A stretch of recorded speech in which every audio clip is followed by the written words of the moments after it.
Welcome to this explainer. Today, we're diving straight into the fascinating chemistry of acid-base titration. We're going to be acting as chemical detectives to solve a very specific mystery, which is finding the true, completely hidden concentration of an unknown hydrochloric acid solution. We'll walk through the exact steps, the science, and the precise data we need to unmask it. So imagine this. We've got a flask sitting right in front of us, and it's filled with a totally clear liquid, hydrochloric acid, or HCl. But here's the catch. Its exact strength, its molar concentration, is completely invisible to the naked eye. I mean, we can't exactly weigh it on a scale to figure out its concentration, and we definitely can't just look at it and guess. So, how do we reliably measure the invisible? How do we assign an exact, undeniable number to something we literally cannot see? Here's our roadmap for this explainer. We'll start with the titration mission, cover the science and tools, and then we'll trigger a chain reaction. Domino 1 with oxalic acid, Domino 2 standardizing NaOH, the finale unmasking HCl, and finally recording the evidence. Let's get right to it. Section 1. The titration mission, solving the mystery of the unknown concentration. To solve our chemical mystery, we're relying on a technique called titration. And honestly, the core concept here is just elegant in its simplicity. We take a highly trusted solution, one where we know the absolute exact concentration, and we use it to react with our mystery solution. By carefully measuring exactly how much of that known solution it takes to completely react with the unknown one, we can calculate the unknown's exact concentration. Basically, we're using the known to reveal the unknown. Moving along to Section 2, the science and tools, preparing for the chain reaction. Okay, so we have a bit of a core conflict in this experiment. In any titration, we use standard solutions, but you gotta know that not all standards are created equal. On one side, we have our primary standard, like hydrated oxalic acid. Think of this as our pure source of truth. You can weigh it out directly on a scale to make a solution of an exact known concentration. But on the other side, we have our secondary standard, which in our case is sodium hydroxide, or NaOH. The big problem with solid NaOH, it's highly hygroscopic. That means it actively absorbs moisture right out of the air like a sponge. Because of this, its raw mass just cannot be trusted.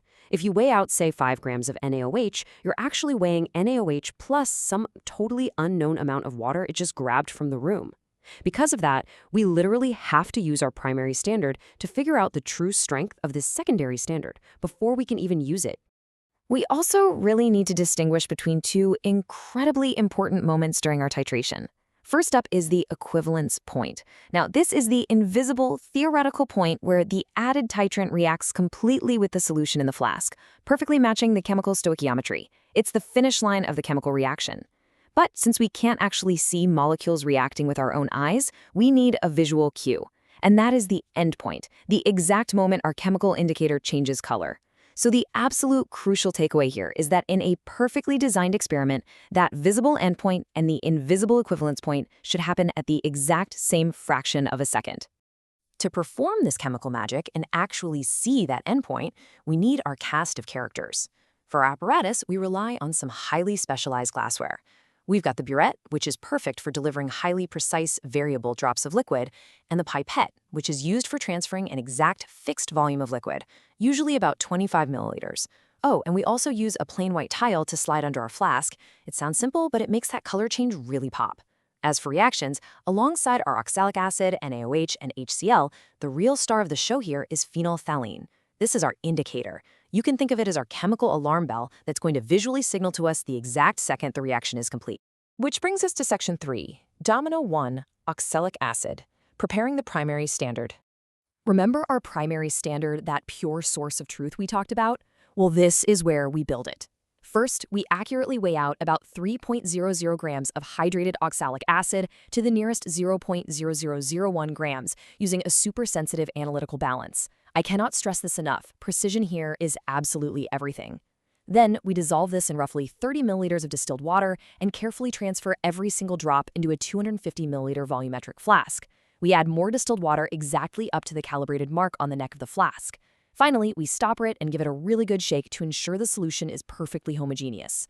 By doing this, we've just created a 100% reliable standard solution that's going to anchor everything else in this experiment.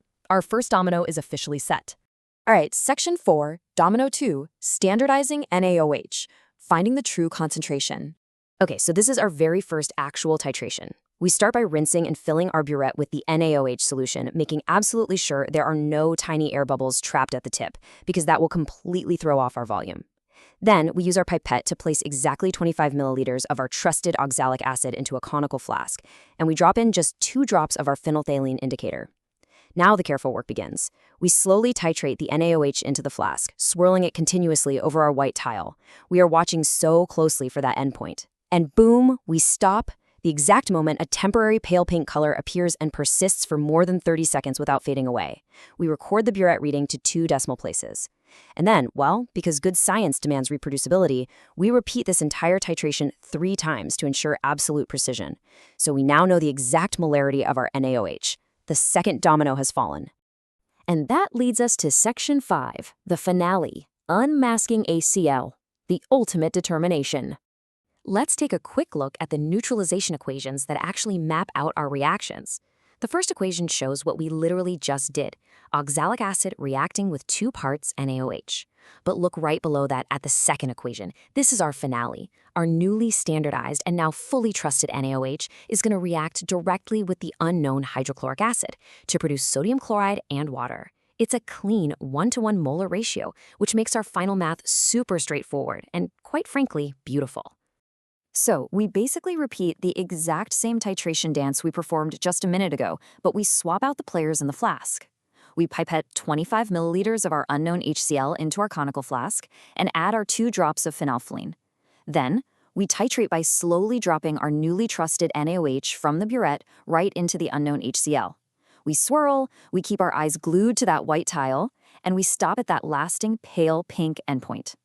With the precise volume of NaOH used, we finally have the exact data we need to calculate the hidden concentration of the HCl. The mask is officially off. Now for our last step, Section 6, recording the evidence, the datasheet.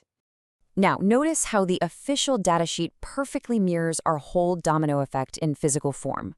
Look at Part A at the top. That's us securing the exact mass and molarity of the oxalic acid. Then Part B. Those are the 3 trials tracking the initial and final burette readings to find the average volume of NaOH used, which standardizes it. And finally, Part C down at the bottom, repeating that exact same grid for the HCl titration to finally crack its molarity. The whole structure of the datasheet is quite literally the structure of our logic. But before we wrap up this explainer, I want to leave you with a really crucial puzzle straight from the experiment manual. During the standardization phase, the procedure actually tells us to rinse any unreacted solutions on the inner wall of the conical flask down into the mixture with a quick squirt of distilled water. So here's the question. Does adding this extra water to the flask actually change your final titration result? Think about it. Does it change the actual number of moles reacting, or just the volume they happen to be swimming in? I'll let you chew on the chemistry of that one. Thank you so much for joining me on this step-by-step explainer of acid-base titration, and keep exploring the science all around you.